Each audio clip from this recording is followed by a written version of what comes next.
زبور 148 جو 14 آیات پر مشتمل ہے۔ خداوند کی حمد کرو، آسمان پر سے خداوند کی حمد کرو، بلندیوں پر اس کی حمد کرو، اے اس کے فرشتوں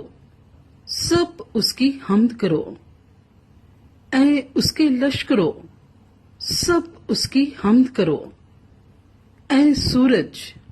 اے چاند اس کی حمد کرو، اے نورانی ستاروں سب اس کی حمد کرو، اے فلک الافلاق اس کی حمد کرو، اور تو بھی اے فضا پر کے پانی، یہ سب خداوند کے نام کی حمد کریں، کیونکہ اس نے حکم دیا اور یہ پیدا ہو گئے، اس نے ان کو عبدالآباد کے لیے قائم کیا ہے، اس نے اٹل قانون مقرر کر دیا ہے۔ زمین پر سے خداوند کی حمد کرو، اے اژدہاؤ اور سب گہرے سمندروں، اے آگ اور اولو، اے برف اور کہر، اے طوفانی ہوا جو اس کے کلام کی تعمیل کرتی ہے، اے پہاڑوں اور سب ٹیلوں، اے میوہ دار درختوں اور سب دیوداروں، اے جانوروں اور سب چوپایوں،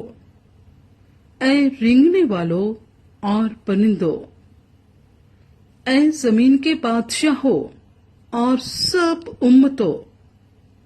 اے عمرہ اور زمین کے سب حاکموں، اے نوجوانوں اور کمواریوں، اے بڈھوں اور بچوں، یہ سب خداوند کے نام کی حمد کریں، کیونکہ صرف اسی کا نام ممتاز ہے، اس کا جلال زمین اور آسمان سے بلند ہے، اور اس نے اپنے سب مقدسوں یعنی اپنی مقرب قوم بنی اسرائیل کے فخر کے لیے اپنی قوم کا سینگ بلند کیا۔ خداوند کی حمد کرو۔